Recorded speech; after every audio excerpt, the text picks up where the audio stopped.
David Chin opened his eyes to a world of pain and darkness. The crash had been violent, metal screaming, alarms blaring, and then nothing but silence. His body lay twisted against the cold wall of the cargo hold, his left shoulder burning with sharp pain. He could taste blood in his mouth. The ship was dead. No lights. No sound of engines. Just the terrible silence of a vessel that had stopped living. David pushed himself up slowly, his bones aching with every movement. His head throbbed as he looked around the dark cargo hold, trying to remember what had happened. The Pathfinder. They were exploring a new planet. There had been an alarm. Then the crash. He staggered toward the emergency lighting panel on the wall. His hand shook as he hit the backup power switch. Red emergency lights flickered to life, casting everything in a crimson glow that made the cargo hold look like the inside of a dying beast. David could see crates scattered everywhere, broken equipment, and a small pool of liquid that he hoped was not blood. David moved through the ship like a ghost, his mechanic's instincts taking over his frightened mind. He needed to check the crew. He needed to understand what had happened. His boots made soft sounds on the metal floor as he climbed through the twisted corridors of the Pathfinder. The ship was tilted at an angle, which meant it had crashed nose first into the ground. That was bad. That meant significant damage to the front sections. The main bridge was worse than he imagined. The windows were shattered and sand, red sand, covered everything. Captain Robert Williams sat slumped in his command chair, his neck bent at an unnatural angle. Two other crew members lay near the navigation station. Dr. Emily Foster, the ship's biologist, was crushed under a fallen panel. Everyone on the bridge was dead. Everyone who could have helped was gone. David's hands trembled as he checked each body, hoping to find someone alive. But there was nothing. Just silence and death. He was alone. Completely and utterly alone on a planet that had no name, with no way to call for help. He made his way to the engineering section. The main power core had shut down automatically after the crash. Warning lights blinked in the darkness, trying to tell him things that no one would ever hear. David checked the systems with expert eyes. The reactor was damaged but not destroyed. The communication array on the upper hull was dark, probably destroyed in the crash. The backup generator was offline. But there was a way. There had to be a way. David sat at the engineering console, his mind racing through possibilities. The backup antenna was still on the upper hull, 300 meters above where he stood. If he could reach it and manually connect it to the auxiliary power core, he could restart the emergency generator.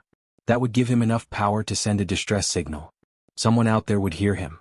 Earth would send help. He just had to survive long enough to reach that antenna. David gathered equipment from the emergency kits. He found climbing gear, rope, harnesses, metal pitons. He filled his oxygen tanks. He packed water and energy bars. His hands moved with purpose now, pushing away the fear and shock. For 20 years, David had been a mechanic for Earth's Space Engineering Corps.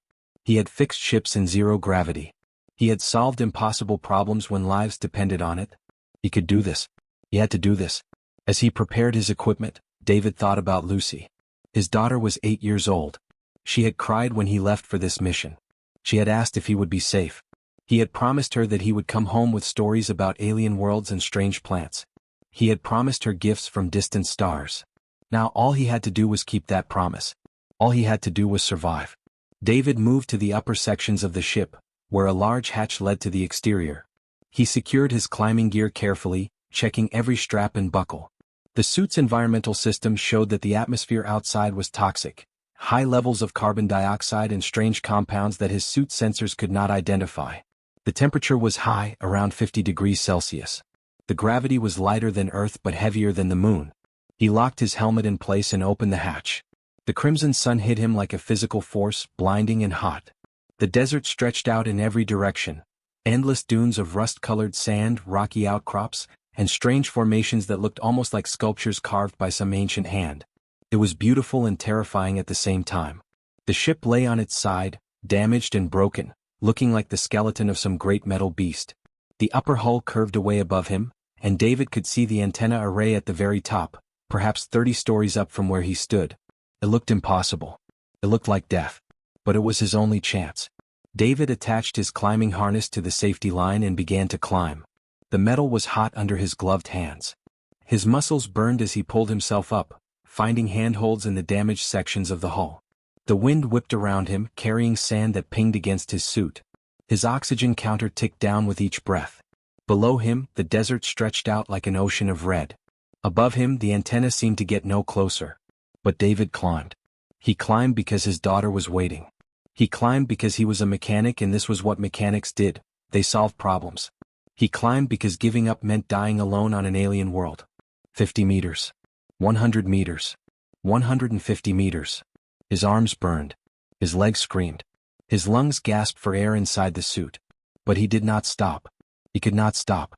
Because somewhere in that crimson desert, something was moving beneath the sand. David's fingers found another handhold in the twisted metal of the ship's hull. 200 meters up now. His arms felt like they were made of fire. Every muscle in his body screamed at him to stop, to rest, to give up. But he kept climbing. One hand above the other. One foot following the other. The rhythm was all that mattered now. The sun was directly overhead, burning down on him with relentless heat. Even through his suit's cooling system, David could feel the warmth creeping in. His oxygen tank showed he had used about 30% of his air. He had planned for this climb to take an hour. So far, he had been climbing for 40 minutes and he was only 2/3 of the way up. His calculations had been wrong. His body was moving slower than expected because of fear and exhaustion. A sharp piece of metal cut through his left glove as he gripped another edge. David felt the sting and forced himself to keep moving. He could not think about pain right now. Pain was just information, and the only information that mattered was, keep climbing or die trying. David thought about his daughter Lucy as he climbed. She was 8 years old and loved to draw pictures of space. She had filled his going-away notebook with drawings of rockets and aliens and planets. One drawing showed her dad in a spaceship with a big smile on his face. She had written underneath in her careful child's handwriting, "Daddy will be brave in space." Those words were in his pocket right now in a sealed data chip. If he died here, no one would ever read them. He would not die here. He refused to die here. 175 meters. The antenna was getting closer. David could see it more clearly now, a large metal structure with multiple dishes pointing in different directions. It looked damaged but not destroyed. If he could reach it and make the connections, it would work. It had to work. Below David, the desert began to change. At first, he thought it was just his tired eyes playing tricks on him. The shadows on the sand seemed to move in patterns that were too regular, too organized. Lines appeared in the dunes, running in perfect geometric shapes. Circles and squares and triangles, all connected in ways that seemed almost like writing or language. David stopped climbing for a moment and looked down. The patterns were definitely there. They covered acres of the desert, spreading out from a point directly below the ship. It was as if someone had drawn a giant map in the sand. But who? And why? The patterns were too perfect to be natural. They were too organized to be an accident. David's engineer's mind recognized the signs of intelligent design. Something had made these patterns. Something with purpose and knowledge. But what? He shook his head and kept climbing. Focus on survival. Think about the mystery later. Right now, all that mattered was reaching that antenna. 225 meters. David's legs were shaking now. The muscles in his thighs burned with a pain that was almost beautiful in its intensity. He had pushed his body to the limit on training exercises before, but never in real danger. Never when his life actually depended on continuing to move forward. Never when stopping meant death. His oxygen consumption was climbing faster than he was. At this rate, he would reach the antenna with only 15% of his air left. That was cutting it very close. Too close. But there was no choice. He had to keep going. The wind picked up, gusting across the hull with sudden violence. David clung to the metal, waiting for the gust to pass. His heart pounded in his chest as he felt his grip slip slightly. For a moment, he hung there, suspended 3/4 of a kilometer above the ground, held only by his fingertips and his willpower. Then the wind died down and his feet found purchase again. David pulled himself up another meter. And another. His mind was becoming foggy now. Fatigue was setting in. He tried to focus on something else, something to keep his mind sharp. He thought about his training at the Space Corps. He thought about the time he had repaired the main engine of a cargo ship while in zero gravity, hanging in the black void with nothing but a tether connecting him to life. He had done impossible things before. He could do this. 270 meters. Almost there. The antenna was now close enough that David could see the details of its structure. He could see the connection points where the cables ran down into the ship. He could see exactly where he needed to make the connections to restart the backup generator. Below, something changed in the desert. The geometric patterns suddenly brightened as if reflecting more light. Then they began to move. Sand started to cascade downward in areas where nothing had been minutes before. Something massive was rising from beneath the surface. Something enormous. David's breath caught in his throat. Something was down there. Something big. Something that had been sleeping beneath the sand. And whatever it was, his crash landing had apparently woken it up. He forced himself to look away and keep climbing. 290 meters. He was so close now. The antenna was right above him. Just 30 more meters. 30 more meters and he would have a way to call for help.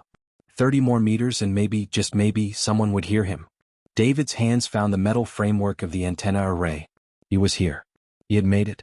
Against all odds, against exhaustion and fear and impossible gravity and 1,000 reasons to fail, he had climbed 300 meters up the side of a broken spaceship on an alien world. But below him, in the desert, something was fully awake now. Something ancient. Something that had been waiting 3,000 years for a moment just like this. And it was watching him. David's hands moved quickly across the antenna array, his fingers remembering the work that his tired brain could barely hold on to. The external power connections were here, exactly where they should be.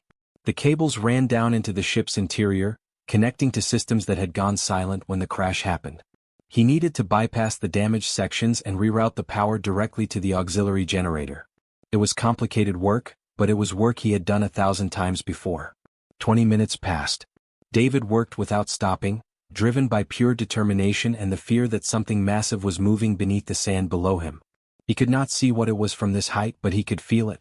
There was a vibration in the air, a sense of something ancient and enormous shifting after a long sleep. His hands trembled as he made the final connection.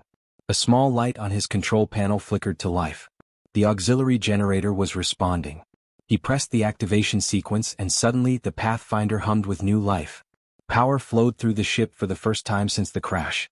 In the engineering section far below, lights came on. Systems began to restart.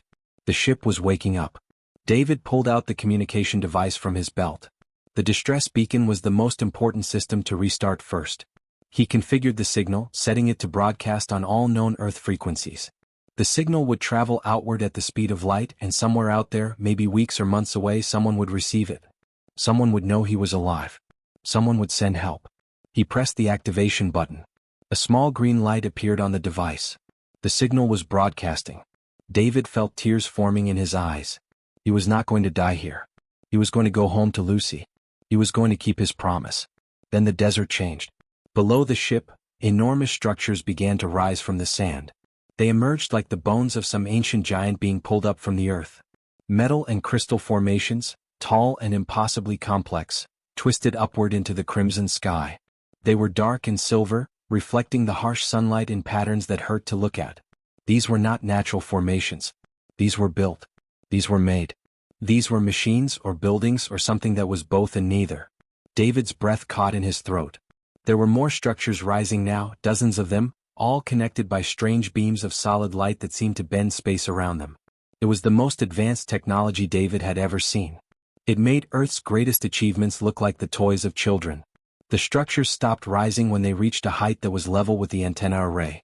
They towered above the desert floor, and David realized he could see inside some of them. There were chambers and corridors and chambers again, all arranged in patterns that suggested purpose and intelligence. This was a city. This was a civilization.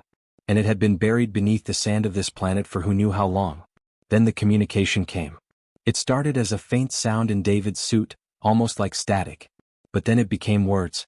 The words were in English, but they sounded strange, as if they were being translated by something that did not quite understand how human language worked. The words came slowly with long pauses between them. Why does small one climb? David's heart stopped. He looked around frantically, trying to find where the voice was coming from. But there was nothing. Just the structures below and the crimson sky above. I am detecting communication. Small one is making signals. Small one is sending message. David forced himself to speak. His voice shook as he held the communication device to his helmet microphone. Yes, I am sending a distress signal. My ship crashed. My crew is dead. I am trying to get help. There was a long pause.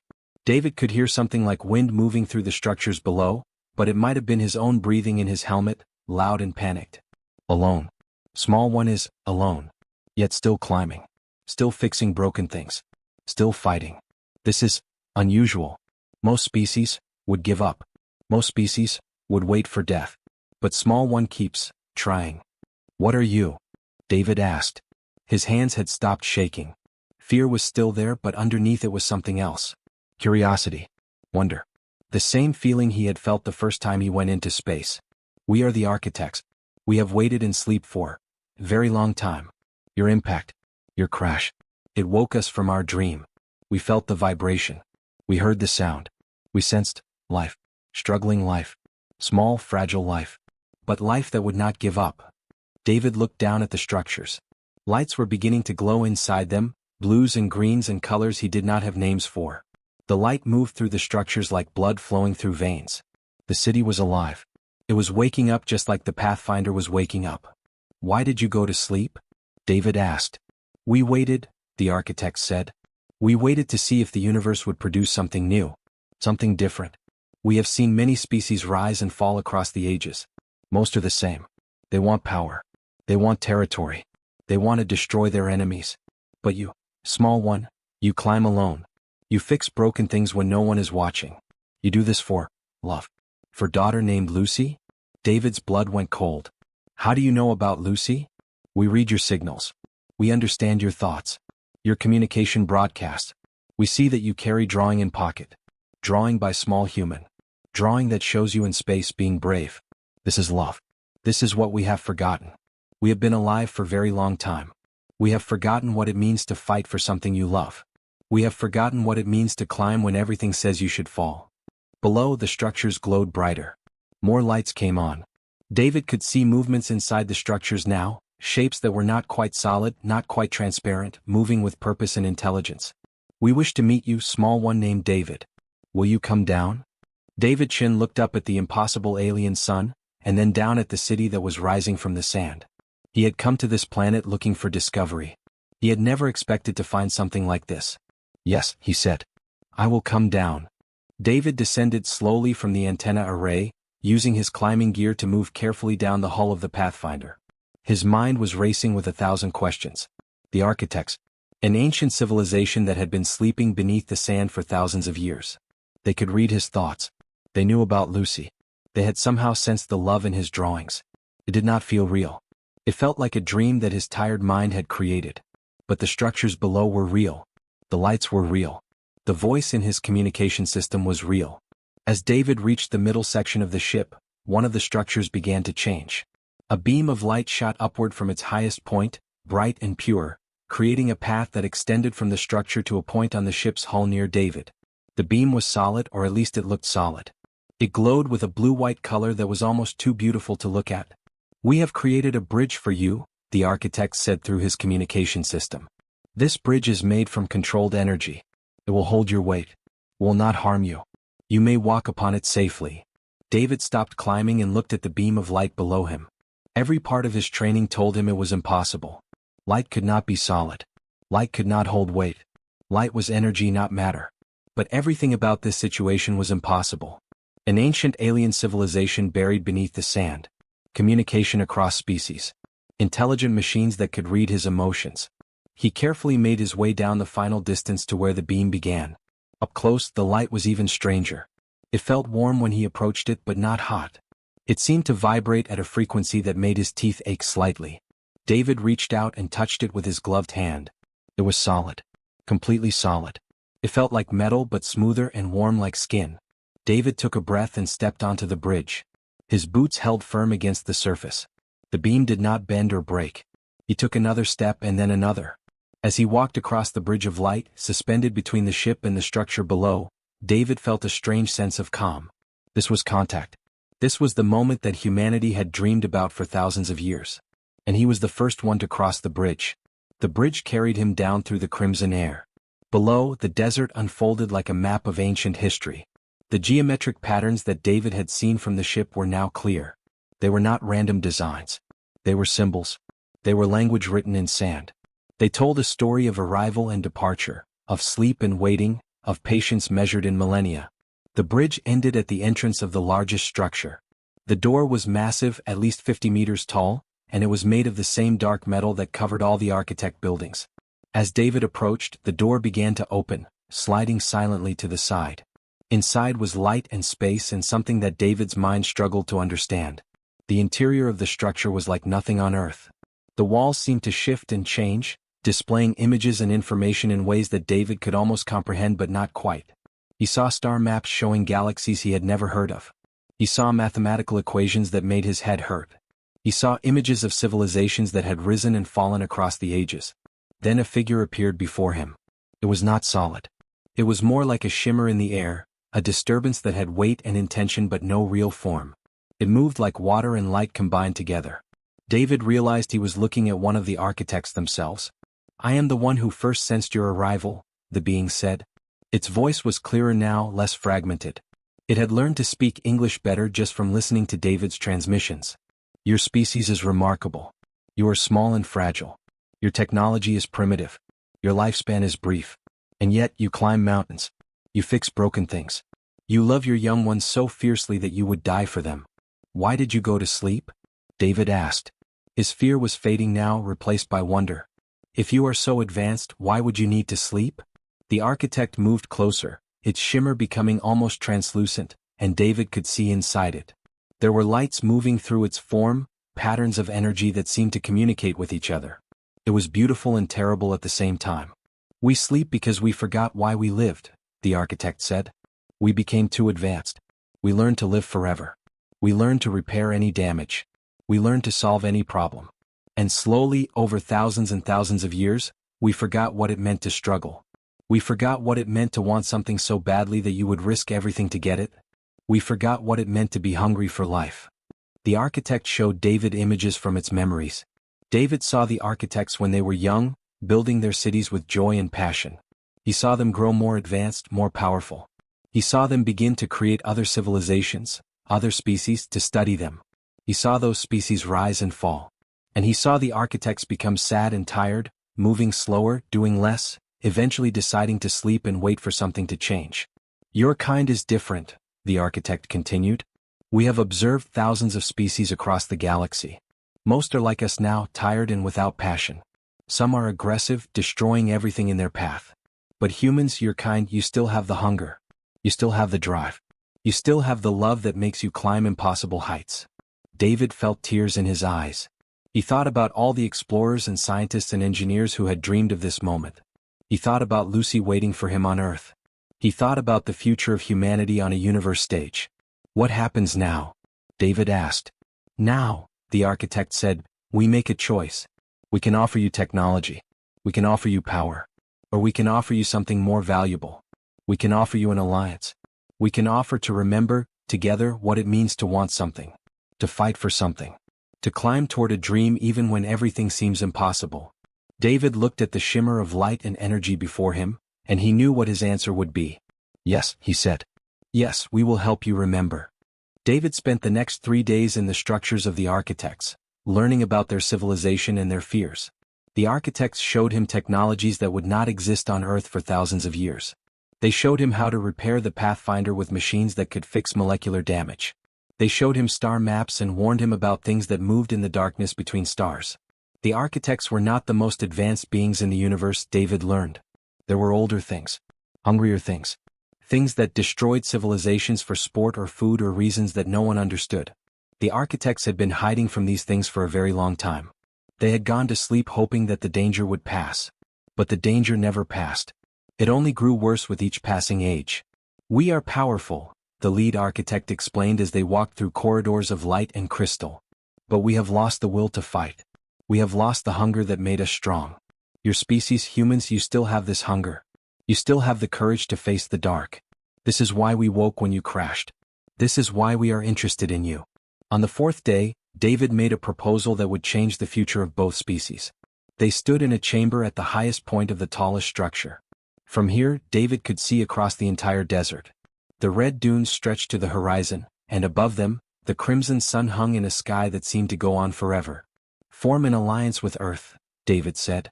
His voice was calm and steady now. The fear was gone, replaced by something stronger. Purpose. "We humans are primitive compared to you, but we are brave. We do not give up. We do not accept that something is impossible just because it seems impossible. Let us work with you. Let us help you remember what it means to fight for survival. And you can help us grow stronger." You can help us become worthy of standing beside you against the darkness. The architects were silent for a long time. Their forms flickered and shifted as they considered his words.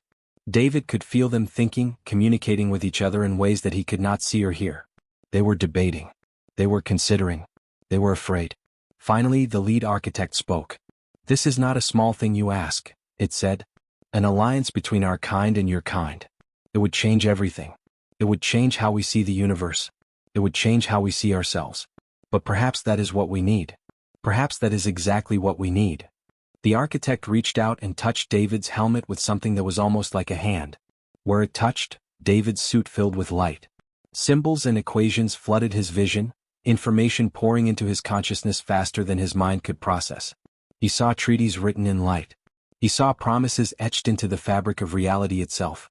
He saw humanity's future mapped out across the stars. When the light faded, David understood. The agreement was made. Not just with words but with something deeper. A connection between species. A pact of survival and strength. The architects worked quickly to repair the Pathfinder. They fixed systems that were broken. They upgraded systems that were working. They added technologies that David did not have names for. Within 2 days, the ship was better than it had ever been. It was faster. It was stronger. It could travel farther and last longer than any human ship had ever traveled or lasted. On the morning of David's departure, the architects gathered in the main chamber. They had formed themselves into a shape that was almost humanoid, a way of showing respect to their new allies. The lead architect approached David and placed something into his hands. It was small and smooth, made of a metal that David did not recognize.